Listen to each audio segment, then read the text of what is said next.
तुम्हारा बात करने का तरीका मेरी समझ से बाहर है। यह सवाल मेरी समझ से बाहर है। इस गेम को खेलना मेरी समझ से बाहर है। ऐसे छोटे कपड़े पहनना मेरी समझ से बाहर है।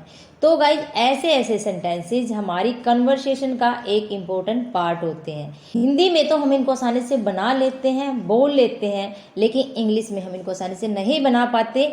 तो गाइज आज की ये वीडियो देखने के बाद आप ऐसे ऐसे बहुत से सेंटेंसेस अपने आप बना सकते हैं। तो गाइज चलिए वीडियो शुरू करते हैं। तो गाइज आपने नोटिस किया होगा इन सब सेंटेंसेस में एक कॉमन है, वो क्या है? मेरी समझ से बाहर है। इसके लिए हम इंग्लिश में यूज करते हैं बियॉन्ड माई अंडरस्टैंडिंग। क्या यूज करते हैं? Beyond my understanding. तो चलिए अब हम एग्जाम्पल की मदद से इसको और अच्छे तरीके से समझ लेते हैं कि हम ऐसे एग्जाम्पल को कैसे बनाएंगे।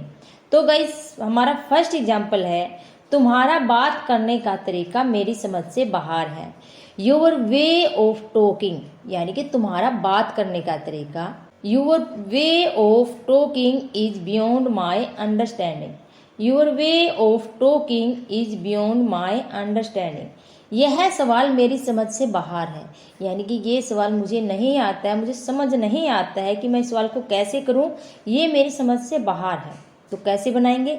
This question is beyond my understanding.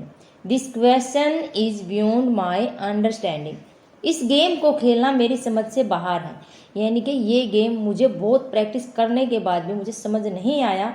इस गेम को खेलना मेरी समझ से बाहर है, यानी कि मैं इस गेम को नहीं खेल सकता। तो कैसे बनाएंगे इसको? How to play this game is beyond my understanding. How to play this game is beyond my understanding.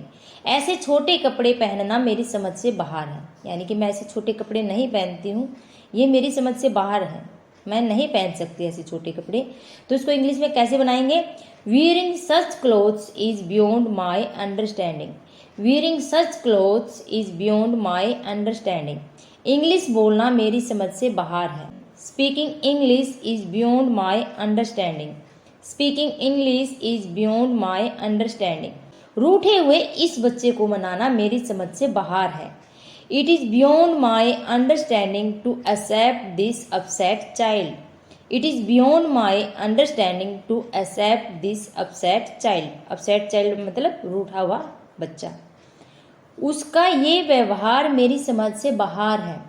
His behavior is beyond my understanding. His behavior is beyond my understanding.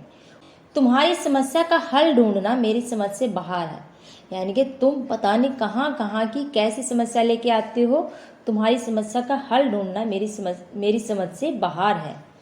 It is beyond my understanding to find a solution to your problem.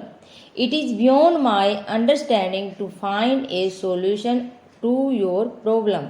उसका रोज का नाटक करना मेरी समझ से बाहर है।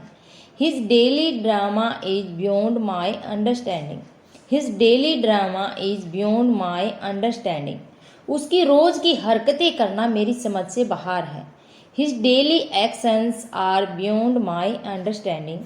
His daily actions are beyond my understanding. तो गाइज आप ऐसे ऐसे और भी सेंटेंसेज बनाने की प्रैक्टिस कीजिए। आई होप आपको ये वीडियो ज़रूर पसंद आई होगी। तो आज की इस वीडियो में इतना ही।